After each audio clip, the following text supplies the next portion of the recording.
Dear everyone, greetings from Asian Productivity Organization. Hope everyone is staying safe and healthy during this pandemic. This is live from the APO Secretariat Office in Tokyo, Japan, and we welcome all our viewers from APO member countries and beyond. I am Asaitambi Monikam, and thanks to our viewers for joining us on this APO Productivity Talk series. And today we will discuss about innovation agencies for productivity. Dear viewers, today I am delighted to invite our guest speaker, Ms. Alex Glennie from Innovation Growth Lab, Nesta, UK, to talk about the roles of innovation agencies. How are you today, Alex? I'm very well, thank you, Asai. It's lovely to be here with you today online. Thank you. It's a pleasure to having you.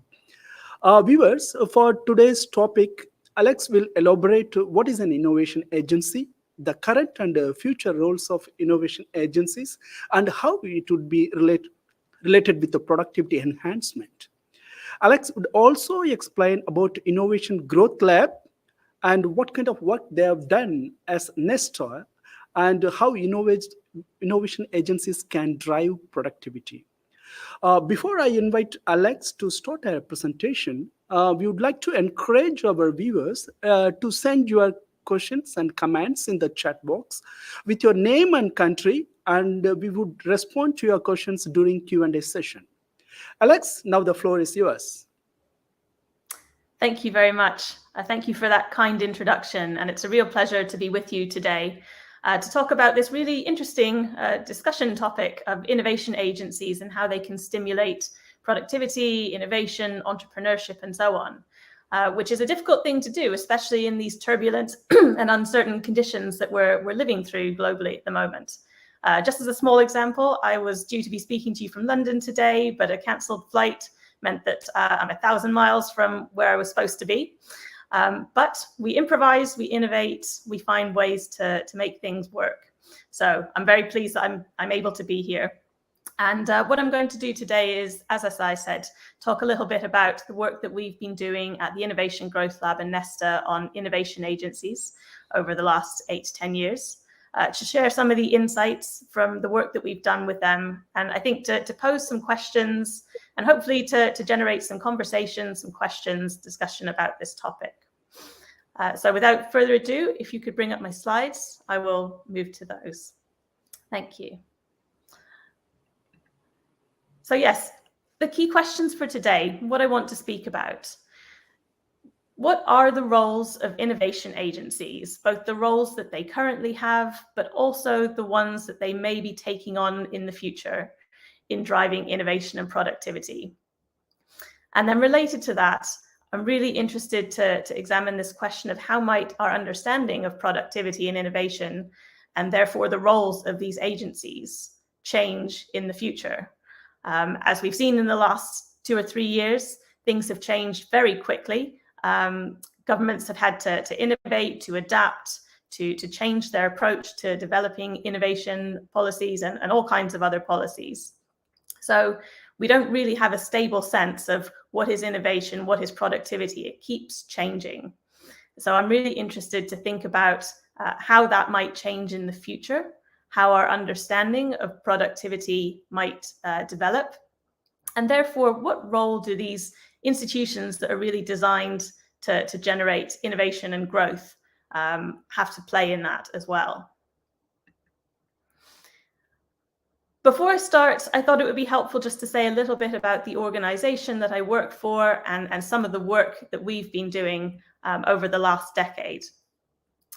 So the Innovation Growth Lab, or IGL, is a global initiative that brings together governments, researchers, and foundations in partnership. And we are hosted by Nesta, which is the UK's Innovation Foundation for Social Good. It was set up itself as a government agency or department more than 20 years ago, and has subsequently become an independent institution which is designed to support innovation across a number of priority missions, really trying to generate ideas that will solve some of the biggest challenges we're facing today. And the Innovation Growth Lab was set up around 8 years ago to try and address the lack of rigorous evidence with respect to the impact of innovation and growth policies. Governments spend hundreds of billions every year on supporting innovation and policies that are designed to enhance productivity. The European Commission has a large program to support innovation. Governments individually spend a lot. But we don't actually know a huge amount about what actually works when it comes to the implementation of those policies. It's often done, the spending is often done without a good understanding of which policy interventions are likely to be most effective, and without a strategy in place to gather evidence and to learn along the way. It can be really hard to know which are promising interventions that should be developed and scaled up, and which ones just really aren't that effective and should be stopped. So our mission at the Innovation Growth Lab is to try and increase the impact of innovation, entrepreneurship, and growth policies by ensuring that they're informed by new ideas, experimental approaches, and robust evidence. And we do that by working with researchers and with policymakers. We apply experimental methods such as randomized control trials to really test in a rigorous way the impact of different types of interventions. So trying to understand whether one approach, for example, to providing mentoring for innovative businesses is more effective than another, and really borrowing on experimental methodologies in order to do that. And we bring together researchers, academics, those who have a really good understanding of how to implement these experimental methods, with policymakers that have real problems that they want to address, and where they could see the benefit of really learning what works. So we bring them together in this network of the Innovation Growth Lab to help them become more experimental, to test new ideas, and to learn from each other. And we work with lots of different organizations that support innovation, entrepreneurship, and growth, and that are designed to try and stimulate productivity. For example, at the moment, we have projects going with innovation agencies across Europe and Latin America. We've been working with the US agency Nesta to help them think about how they can build experimentation into their programs. And we're also advising the UK and other governments, as well as the European Commission, on major experimentation support programs that they're running.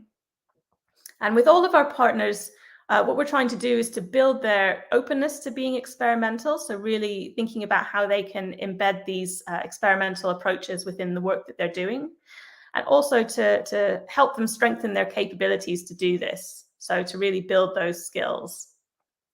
So we sit at this really interesting intersection between research and policy, and we try to build a community between those in order to really increase the impact of innovation entrepreneurship policies. So as I said, we work a lot with innovation agencies, and that's the subject for the talk today. But what is an innovation agency? So a lot of governments have bodies that they will refer to as innovation agencies, but it's not always clear that they're necessarily talking about the same types of bodies doing the same things or not. So from our research, this was the definition that we came to about 5 or 6 years ago when we started doing work in this area. We saw government innovation agencies as government-funded or managed institutions that provide financial and other support to catalyze or drive private sector innovation. And this definition was a helpful starting point, but it didn't tell us very much about the impact of these institutions or the ways in which they're similar or different. So over the last 8 years at Nesta, we've been doing research with and about these innovation agencies to learn a lot more. Our starting point back in 2015 was an examination of innovation agencies around the world. We looked at a wide number of case studies from different regions and conducted a comparative analysis to really try and draw out what we thought were the interesting insights about how governments should set up and run these innovation agencies. And we were curious about the question about whether there was a single ideal model that government should consider, and there was best practice that everyone should use when thinking about setting up one of these bodies, or whether there were actually many different possible approaches. And since then, we've been doing a lot of research on the attributes, the characteristics of innovation agencies. We've been working to understand the different types of instruments that they use to support innovators, as well as the different kinds of skills and capabilities that they have in-house. We've also been working really directly with these bodies to help them think about how they build their own capabilities. So, for example, Nesta ran a large program over a number of years called the Global Innovation Policy Accelerator, where we brought together individuals from innovation agencies in different countries, different regions, to collaboratively design and run policy projects using experimental approaches, design methodologies, and so on. So we've been really trying to understand, how do these agencies work? How do they make policies? Who do they work with in order to do that? And how can we help them strengthen their ability to generate policies that are going to be rigorous and that really meet the needs of those who are going to benefit from them? And we've also been working to, especially at IGL, at the Innovation Growth Lab, to build the capabilities of these agencies to experiment and to innovate.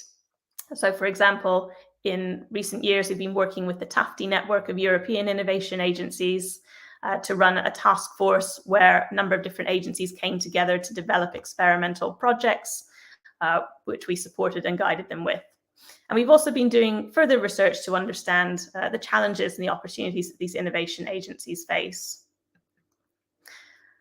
Finally, just one thing to mention about IGL before I start talking about what we've learned is that we ourselves also are supporting experiments and trials in the innovation, productivity, and entrepreneurship space.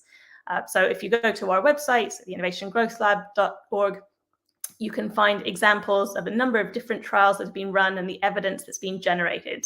So I just have an example here of a project which looked at whether capital grants improve productivity in microenterprises. So there's lots more information on our website, and you can find that there and also follow up, and be very happy to talk more about it to you if you're interested.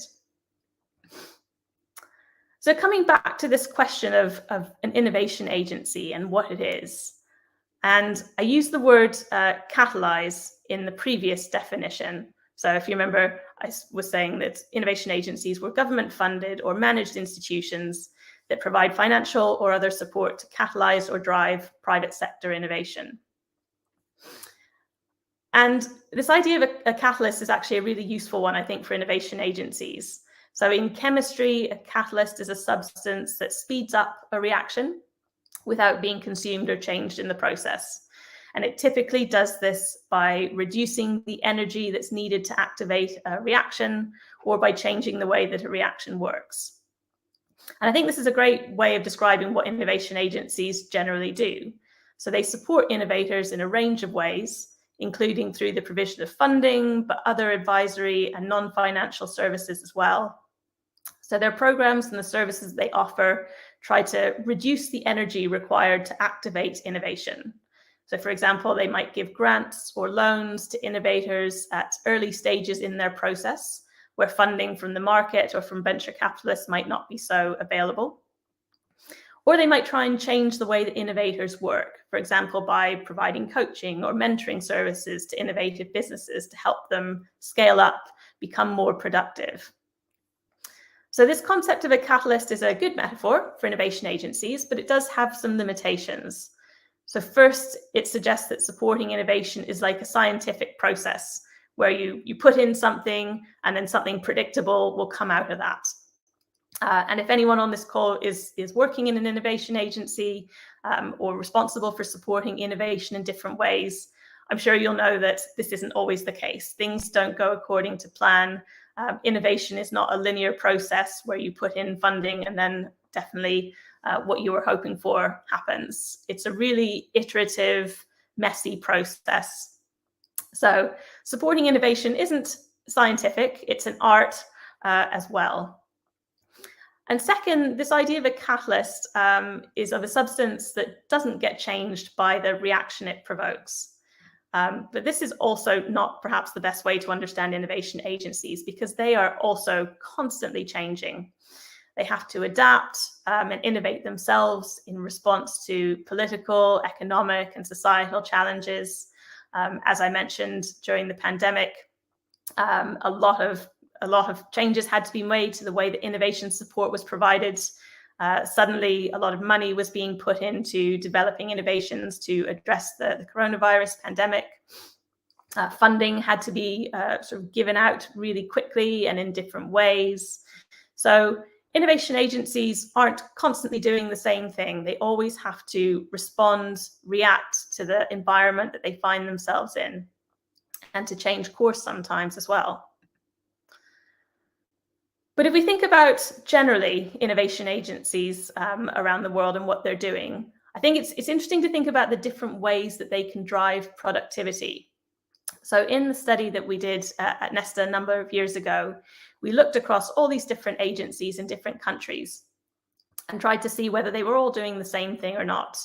And actually what emerged is that they were doing some quite different things, often using the same types of instruments. So often using funding, grants, loans, equity investments, and so on, but quite often for a different purpose. So some innovation agencies, which we described as market and system fixers, are really trying to address gaps or limitations within the innovation system. They're trying to stimulate business innovation in an investment in R&D in general. They don't necessarily have priority sectors that they want to grow, but they're just trying to increase the amount of innovation that's happening across the economy. So in its early years, the Israeli Innovation Agency was doing this from a very low economic base. They wanted to see lots more innovation happening, so they gave out a lot of funding. And eventually that started moving towards the tech sector, which is where a lot of innovation was happening. But this type of agency is really thinking about this question of how can we just enhance the amount of innovation is happening across the economy. Other innovation agencies are focused more on particular sectors or industries, and we describe these as industry builders. So they might seek to change the economy to drive productivity and innovation by really focusing their attention on one or a few areas and to try and stimulate the growth of new sectors. So for example, in Taiwan, there's an agency called ITRI, which has been around for a long time. And they have been very instrumental in supporting the development of the semiconductor industry there. So a lot of attention focused on that sector in particular, rather than just trying to stimulate innovation more generally. Some other innovation agencies focus on grand challenges or missions and are really trying to address some of the major challenges we're facing at the moment, often in policy areas that have received a lot of R&D spending. So for example, in the United States, an agency called DARPA was set up back in the 50s to start really stimulating innovation, R&D investment in the defense sector. And lots of innovations have come out of that process. Some of the investments they made ultimately led to the development of the internet, even though that wasn't what they were intending to do originally. But these agencies have a real focus on these big missions. And there's a number of agencies that do this, not as many, but in Japan, for example, there's the Moonshot R&D agency. In Germany, there's a new agency called SPRIN-D, and the UK has just set up a new agency called ARIA as well to try and really stimulate that breakthrough innovation that will address some of the big societal challenges that we're facing. So those were the three main kinds of innovation agencies that we found at the time when we looked around the world and did a number of case studies and so on. We also found, to a certain degree, within different agencies, this idea of trying to really experiment with new approaches to figure out what was going to be the next thing in innovation policy to ensure global competitiveness. And we called these agencies system optimizers. So those that were really thinking about how can you sort of supercharge the innovation ecosystem to make sure that it's consistently changing, keeping up with what's needed. So we started this research, as I said, back in 2015, 2016. And when we were looking at the types of roles that these agencies were playing, as I said, they were using quite a similar set of instruments. So funding is a very common instrument for innovation agencies around the world. Most, if not all, provide some kind of financial support to would-be innovators in different sectors and so on. But they also provide a wider range of advisory services to help innovators make the most of that funding. So the addition of money alone is not enough to stimulate innovation and entrepreneurship. Also, sometimes other kinds of support is needed to help catalyze that and to turn that into something useful.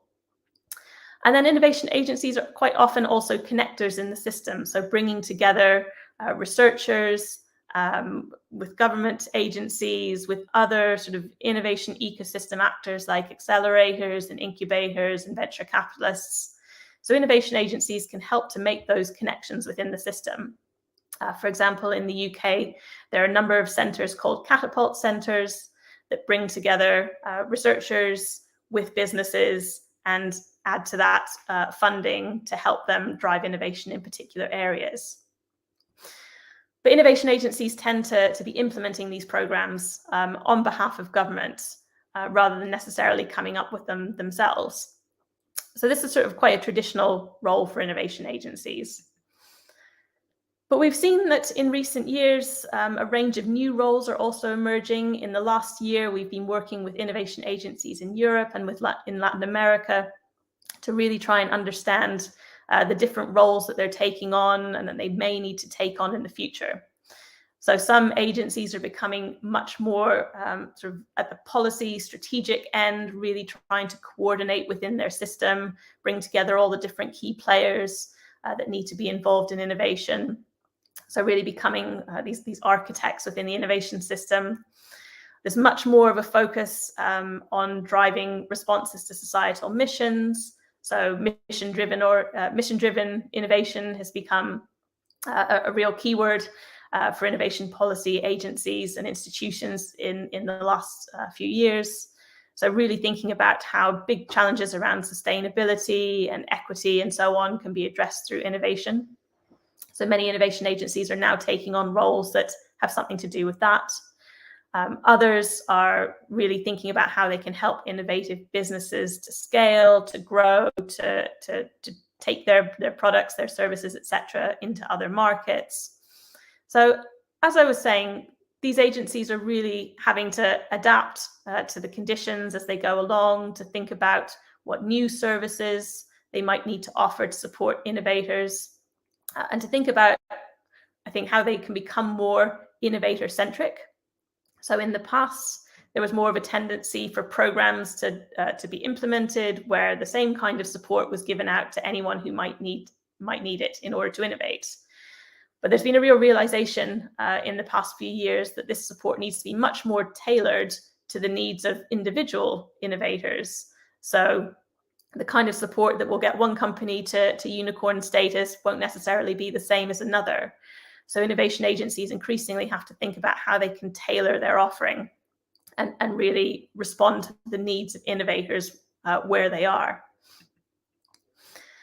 But they don't do all of this in a vacuum. So I just wanted to spend a bit of time also thinking about the system that innovation agencies sit in and how this affects their ability to act and to be effective bodies of change and supporting innovation and growth. And the research that we've been doing over the last year has led us to a number of different key factors that we think have a real influence on innovation agencies and their ability to be effective. So one is around the sort of existence of a strong ecosystem for innovation where there's a really good shared understanding across agencies of what's trying to be done. So innovation agencies are usually not the only players in this world. Government ministries are also involved. Different agencies supporting education, different areas of the economy, etc., all have a role to play in stimulating innovation and growth. But sometimes there can be different understandings of what kind of innovation is sought, of where in the process to intervene, whether it should be at really early stages when ideas are being formed, or whether it should be at the point where ideas are much, much closer to the market, or it's more about ensuring the take-up and adoption of innovations more widely across the economy. So there can be quite different understandings of the role that innovation agencies should play in this system. And this has a bearing on how effective they can be and whether they end up in collaboration with other actors in their system, or if they're more in competition or overlapping with them. A second factor which really affects innovation agencies is this idea that we've called institutional safeguards. So whether they have what they need in place to be able to make longer term investments. So we know that innovation is not something that happens overnight. It can sometimes take many years for an idea to go all the way through that process of being tested, developed, sort of reiterated as needed. So innovation agencies need to be able to sort of invest and support innovators over the long term. But this can be quite difficult sometimes in political systems that are very volatile, where things are changing frequently, for example, where there's lots of changes in government. So I've been doing some research on agencies recently that operate in these systems where there are lots of different political changes, and where, for example, a new minister will come in and have a different idea about how innovation should be supported, and then the role of the agency has to change again. So whether they have that sort of consistent political support, whether they're able to sort of have multi-year budgets and really invest over the longer term, has a real bearing on how effective innovation agencies can be in generating innovation and supporting productivity. The extent to which innovation agencies are capable of learning, of innovating themselves, being experimental, also has a real bearing on their impact. So we've looked at whether and how they've tried to develop a learning culture within their systems, whether they're able to change and adapt, or if they're locked into quite traditional ways of doing things and find it very difficult to change, because this can often have a bearing on their ability to really support innovators effectively. The amount of influence they have within the system, how much freedom they have to develop their own ideas, to really take what they're learning from working close to the innovators and apply that into new programs and so on. So this idea of autonomy also plays a really important role in how effective innovation agencies are. The kinds of skills and talent that innovation agencies have access to is a really important factor. So we've looked at lots of different innovation agencies around the world, and they have surprisingly different makeups in terms of who actually works in these agencies. So sometimes there'll be a lot of people who have a background of working in government, in the civil service perhaps, and who are the ones who are running the innovation agencies. Other times, innovation agencies are staffed primarily by people who have business experience. So Innovate UK, in the UK, for example, has many different people who have experience of working in the different sectors, running businesses in the areas that Innovate UK supports. So that's quite a different approach, and it's really interesting to think about the different skills that innovation agencies need in order to be able to respond to the needs within their own specific ecosystem and context. And finally, one of the big factors that we found really influences how innovation agencies operate is this idea of networks and reach. So how embedded these agencies are within their own national systems, whether they have many different sort of local offices in different areas to try and stimulate productivity and innovation in different regions, whether they're connected internationally or not, and working in partnership with other agencies in different countries. This also has an influence on their ability to operate. So from all of this, it can feel quite difficult for innovation agencies, I think, sometimes to really understand what they should be prioritizing and focusing on. They're operating in these quite turbulent conditions where things are changing very often, where it's difficult to be able to predict what's going to happen, what kind of support is going to be needed in the future for innovators. So in the last year, we've been exploring this question through using methodologies such as scenarios. So scenarios are assessments of the future context, which are developed for a specific purpose, that are different from the way that the future context is currently being framed, which is quite a technical definition. But essentially what it is, it's not a prediction. It's not trying to assess exactly where we're going to be in 20 years, 30 years from now.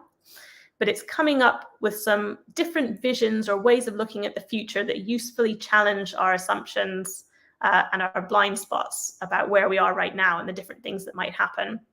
So, for example, 4 years ago, innovation agencies might not have had the pandemic in their sights. They might not have been preparing for what happens if we do have a global pandemic and what impact that will have.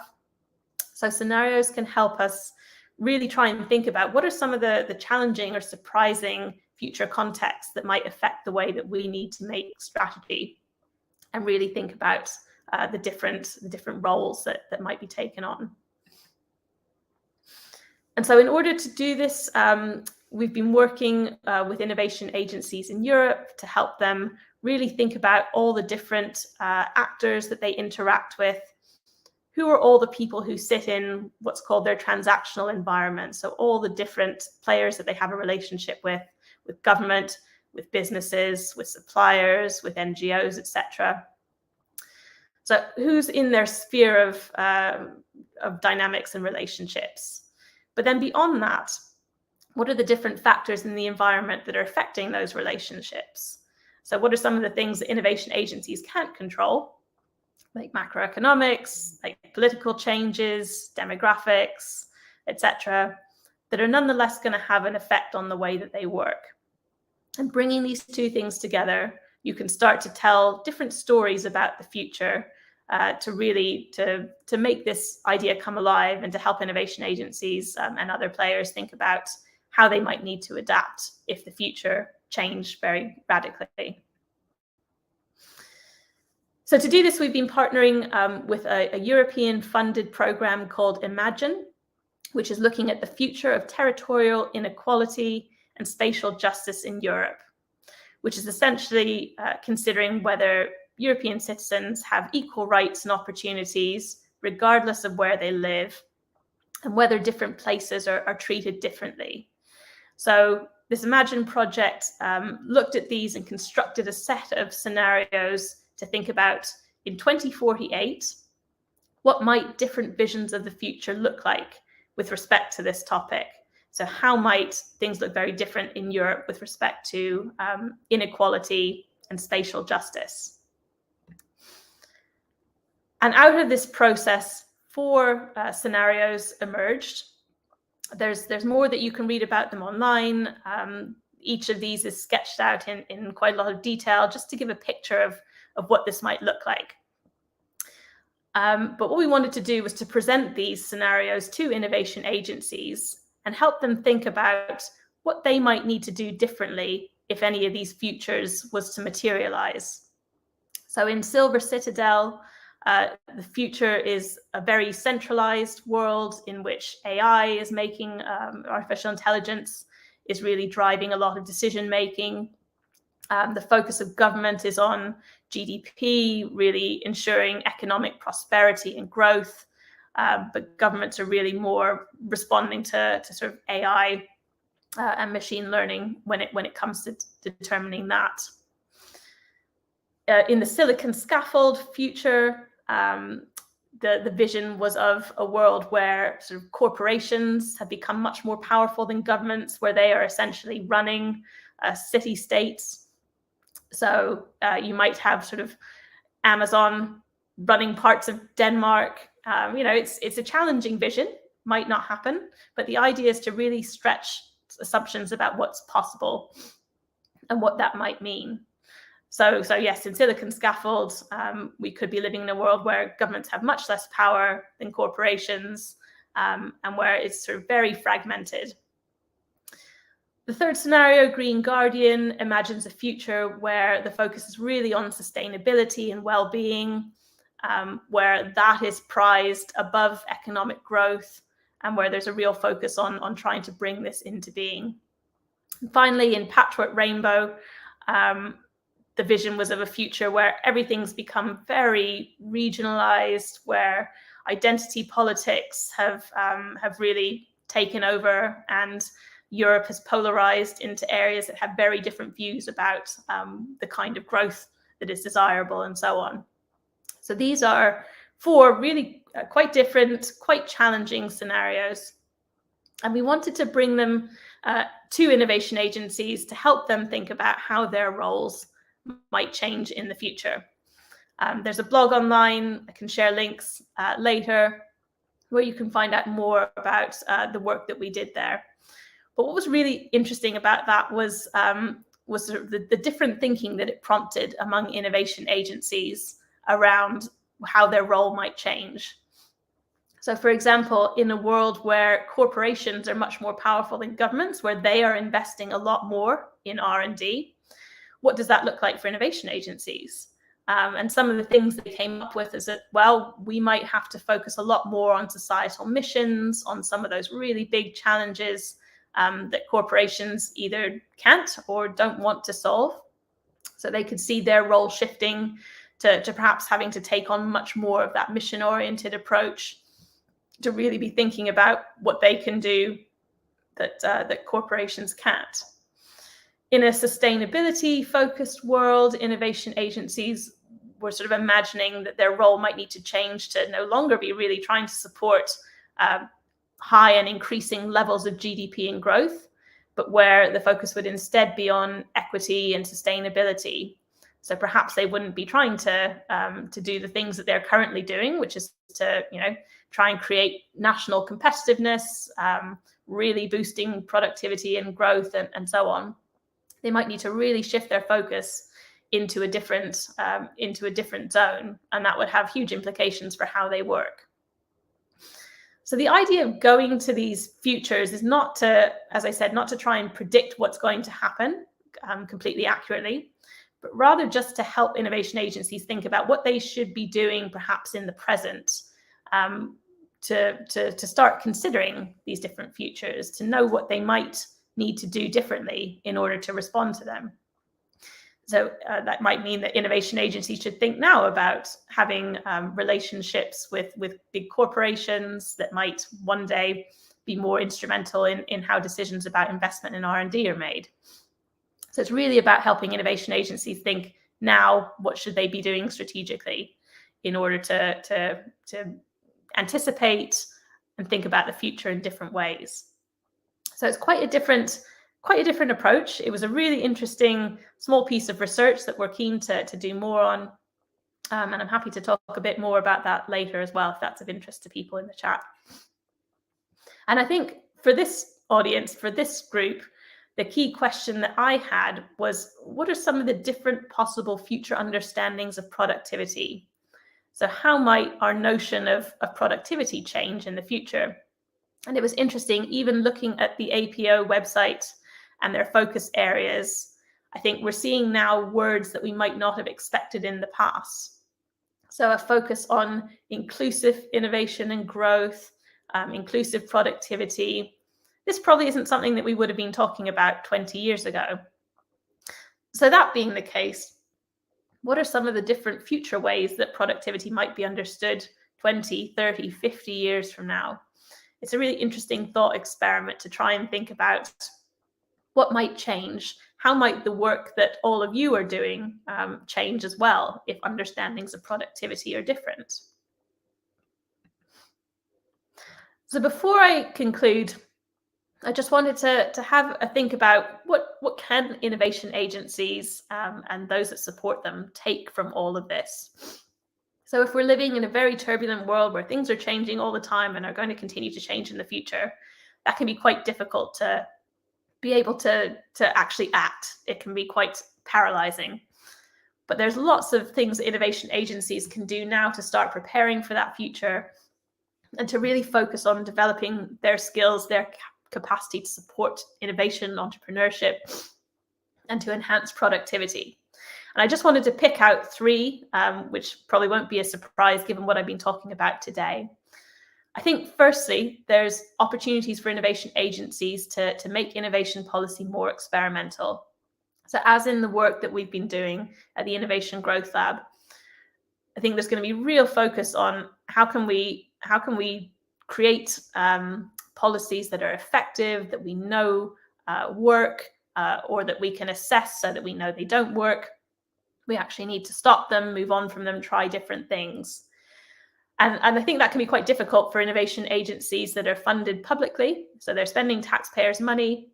It can be difficult for them to take risks, to take a chance on different things, and to learn as they're going.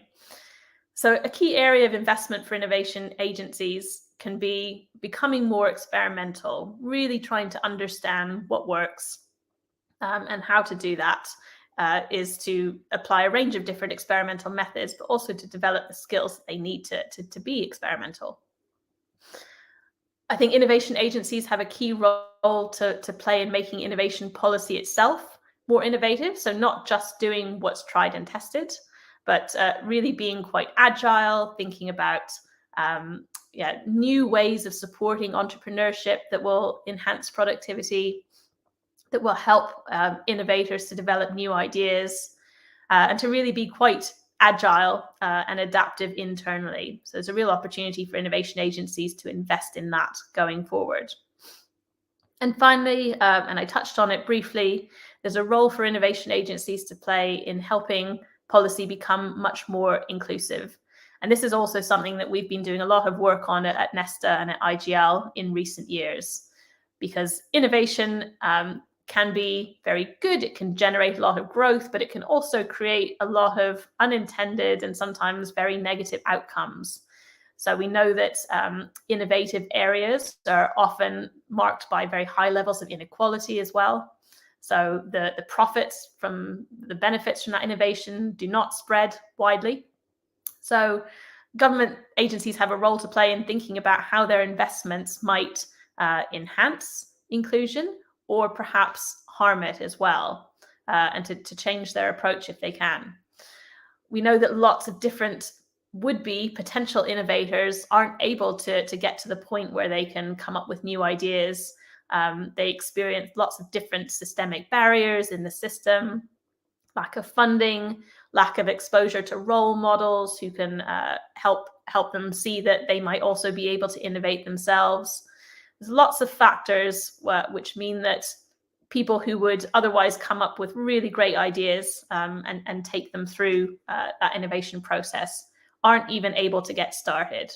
So innovation agencies have a really interesting role to play in this, I think. They can really choose who they're directing their funding to and think about how they can boost diversity within that. So for example, over the last few years in the UK's innovation agency, Innovate UK, has been running a number of female entrepreneurship. They've been creating awards for women innovators and for young people in innovation as well.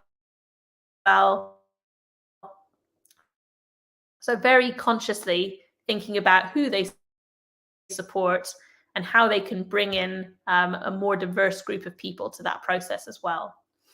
So there's a really sort of interesting role for innovation agencies to play in this, which I think makes it a very exciting time for these bodies.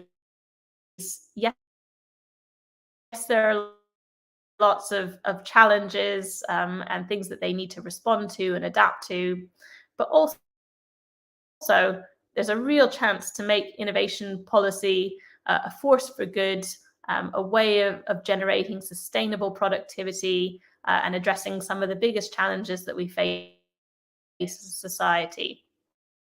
So for those reasons, it's a real privilege to get to work with these agencies and to be able to share some of these findings with other people as well, to see what we can learn from elsewhere. So I think I'll leave it there because I want to make sure that we have some time for questions, for discussion, and really look forward to the conversation. Thank you. Thank you very much, Alex, for your wonderful and detailed presentation, which was really very informative. And it was really an eye-opening session to learn what innovation agencies, particularly Nesta's role as innovation agencies, how it could play a kind of vital role in enhancing productivity. You also nicely explained about the evolving roles of innovation agencies, not only the current and also the future roles of innovation agencies, like funding, advising, connecting, and role across the innovation system ecosystems. From again one of your slides, you also greatly explained the different scenario approaches to shape the innovation strategies and different factors, in fact, that influencing the innovation agencies. Indeed, it was in very great in detail, and thanks again for sharing your thoughts with us. I think we have got a bunch of questions from the viewers, and now we open the floor for questions. The first question came from Mr. Moklok from Malaysia. Yes, it's a very interesting missions and activities for innovation agencies and also the innovation growth labs. So are there a database of best practices and innovations that member countries can access? If there is any kind of sites or something we can access. So that's a question from Mr. McLeod from Malaysia. Thank you. Yes, that's a really good question, because I think a lot of this knowledge is often not shared. It's sort of held in-house by these agencies. But we've been trying at the Innovation Growth Lab to share as much evidence as we can about what works. So on our website, you can find a database of trials that have been run in the innovation, productivity, entrepreneurship space. So what lessons have been learned about more and less effective ways of supporting innovation. And those are based on really sort of rigorous trials, often randomized control trials. So at the Innovation Growth Lab website, you can find a database of that. I think there's other sort of collections of innovation policy sort of information. The OECD has done a lot to compile evidence around the different innovation policies that different governments are using. So there are some, there are some bodies of evidence out there, but I'd say it's a field that is still really growing. And it's why we were interested in studying innovation agencies in the first place, because we felt like there just wasn't a lot of good sort of evidence or research out there trying to understand how they work and how they can be more effective. Thanks, Alex, and thanks for your explanation. And we have got another question from Aditi Patel, I think from India. So what innovation agencies are suggesting or proposing how government can successfully implement those, whereas bureaucracy is in highest level? I think it's very important questions where, because in mostly government agencies where the bureaucracy is a kind of sometimes it's a kind of barrier. So how do you think from your perspective? This is a really good question as well, because I think innovation agencies are tasked with a very difficult mission. Actually, they are trying to support the emergence of new ideas, new products, new services. They're trying to take bets on things that are not proven yet. So innovation agencies really need to take quite a lot of risks. And that can be extremely difficult in systems where bureaucracy is quite intense, where there are a lot of restrictions on government spending, where there's a lot of emphasis on showing value for money and impact and so on. And that can really stifle risk-taking and entrepreneurship. And I think what we've learned from working with innovation agencies is that often you need to start in quite a small way to take these risks, to try different things and to learn what works. So rather than sort of trying to experiment with a flagship program, a very big sort of government priority area, instead finding small opportunities, smaller programs where experiments can be done, for example, where perhaps funding can be given out in different ways to different groups of people, and then seeing what difference that makes. And then from that, gathering evidence about what works and using that in order to make better policies. And I think this can make the case more effectively to governments that might be quite risk averse, when they can see that there's actually evidence of, we tried these policies or these programs in a couple of different ways. We found out definitively that, either we were doing it in the right way, or maybe that, there were opportunities to change our programs to make them more effective, or that really, in fact, they weren't having an impact at all, and so were a waste of government money. So I think this is where the case for experimentation comes in. Ideally, long term, it's about saving money, about being more sort of rigorous and evidence-based in decisions, rather than sort of taking risks without knowing what the outcome will be. Thank you, Alex, for that your great insights. And we have another question from Pakistan. Yes, could you please highlight the role of ISO 56002 standard on innovation agencies, how it can enhance productivity? Wow, that's a very specific question. I do not sort of to hand have the definition of that standard in my mind, unfortunately. So that might be a question I would need to take away and look into in more detail. Yes. Yeah, that's perfect. Yeah, thank you. Sorry for that. That's not an issue. Yeah. Yes, coming back to next to our list of questions, could you say more about how innovation agencies can drive more inclusive forms of innovation? Yes, I think this is, as I was saying towards the end of my talk, this is an area which is receiving a lot more attention than it used to. So in the past, innovation agencies, I think, were, sort of governments thinking about their innovation policies weren't really thinking about how it could be more inclusive. It was primarily about generating high levels of economic growth and so on.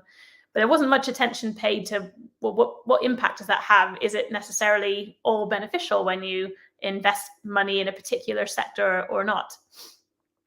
So one of the things that I mentioned in the talk was that governments can become a lot more aware of where their investments are going, who is included in that process, who is benefiting from those investments, and crucially, who isn't. So I think there's a research piece there to really understand the impacts of government innovation policies, and to think about whether they're necessarily having the beneficial impacts that are intended or not.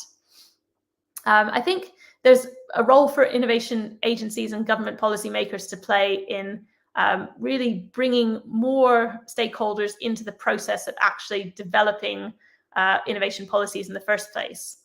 So citizen engagement around this area of innovation entrepreneurship is again quite new. Innovation policy in the past tended to be made at quite a high level. It was quite a technocratic process where not that many people were involved in actually determining what's the best way to invest our government resources in research and development and innovation. And in recent years, we've seen examples of some innovation agencies now really trying to think about the different actors that might need to be involved in determining what the priority areas should be. So at IGL, we're currently involved in another project called ProEthics, which is testing out innovation agencies, testing out ethical ways of involving citizens in the process of designing their strategies or running their evaluations, and really trying to understand the impact that this has when you bring more people with lived experience of problems that innovation agencies are trying to solve into that process of really designing the funding and the support that's given out and evaluating its impact. So I think there's quite a few examples, but also ideas of where innovation agencies could develop their practice in this area. Thanks, Alex. And my next question goes on your experience front point of view. Given your experience that you work with the different networks of innovation agencies in Europe and say Latin America, so what insights exactly do you have about how agency can collaborate and learn from each other? Yeah, that's a really interesting question as well, because I think innovation agencies are often very nationally focused. So they're looking at the context in their own country, thinking about what they can do to stimulate entrepreneurship, innovation, to boost productivity. But they're also very interested in learning from what others around the world are doing in this space. So to that end, in Europe, there's a network of innovation agencies called TAFTI, which brings together more than 30 innovation agencies from Europe. together in a forum where they can really share lessons, best practice, to try and understand whether agencies in different countries are facing the same challenges as them, whether there are opportunities for collaboration between them, perhaps. And it's quite interesting because often within national innovation ecosystems, the different players can get into a competitive frame, where, for example, different government agencies are competing for budget, for resources, and that can sometimes make the relationship between them quite difficult. But actually, often innovation agencies, peers in different countries, are not competing with each other. So there's a real openness and a space to learn and to think about what can the Austrian government learn from what's happened in Sweden? What are some of the different ideas that different agencies have been trying that could be tried in their own context? So there's this network in Europe, there's a network in Latin America that we've been working with as well. And I think there's a real value in creating that space for collaboration, that sort of bringing different ideas together and thinking about maybe how these agencies can learn together as well. So there's definitely a space for more coordination in this area. Yeah, thanks for that insights. And in continuation of that question, so I have another questions that since as a Nesta, like you have collaborated with few agencies in Southeast Asia as well for some kind of research. So from like a APO member countries point of view, just my curiosity, could you elaborate more how actually it got kind of impacted on say on policies or something? So from your research point of view. So thinking about the work that we've done in Southeast Asia, Right. Yeah, we've done a lot of work on inclusive innovation actually in Southeast Asia. So we've done some research with one of the UN agencies looking at the experience of a number of different countries across the Asia Pacific region, really trying to sort of get a sense of, again, whether there's a different approach that's being taken in this region that is perhaps not what's being done in Europe, whether there's a different focus. I think this focus on inclusion is quite prevalent in many countries in Southeast Asia. So, for example, we've been doing research with the Philippines. They have an inclusive innovation strategy, which guides a lot of the work that they do to support productivity across the regions. So Philippines is obviously geographically very distributed, and often innovation just happens in the center, in the capital city and region. So what the government there is trying to do is thinking about how can we increase innovation across the whole economy in lots of different sectors, including more informal sectors, so not just in the high-tech arena. So I think what we've learned from that is that there can be a real value in thinking about the role of place and supporting innovation, thinking about how you can work with different regions which have different capabilities and attributes, and really encourage lots of different people to become more innovative. So I think that's sort of one of the really interesting things that we've taken away from that process, and we're keen to do more work in this region as well. Thanks a lot for sharing your experience with the Southeast Asian countries, the research program. So in continuation of, again, my question follows up again, the continuation of that. For example, from your perspective, and we as APO, as an international, intergovernmental organization, so how we could play a role in kind of in Asia, especially in member countries, what kind of collaboration APO could make with the innovation agencies, especially on productive perspective? Just I would like to know your thoughts on that. Yeah, that's a great question. I think quite often bodies like the APO are very well placed to bring together different countries around these particular topics. So, for example, in Latin America, the network of innovation agencies that's emerging there, the RELI network, is being supported by the Inter-American Development Bank. So they are helping to convene agencies, to coordinate, to create a space where they can come together to share what they've been learning about innovation policies, where they can sort of organize joint development programs as well. So I think the APO having that reputation, those relationships with member states, could be really well positioned to actually convene a gathering, for example, of innovation agencies from across the APO region that's covered, and to really try and understand, well, what are some of the similarities between those agencies? What are the differences? How are they all trying to enhance productivity in their own context? And is there a space for learning there? Thanks a lot for that recommendation or suggestions, and definitely we would like to work on those points. And yes, actually we are running out of time, so let me just ask you to just please summarize your key takeaway messages for our viewers today, particularly for Asian countries perspective. Yes, I covered a lot of ground in my talk, but I think the key things that I'd like to leave you with are this idea that innovation agencies have a really sort of interesting and important role to play in stimulating entrepreneurship and growth, in generating productivity. They're a source of funding, but also other forms of support for innovators.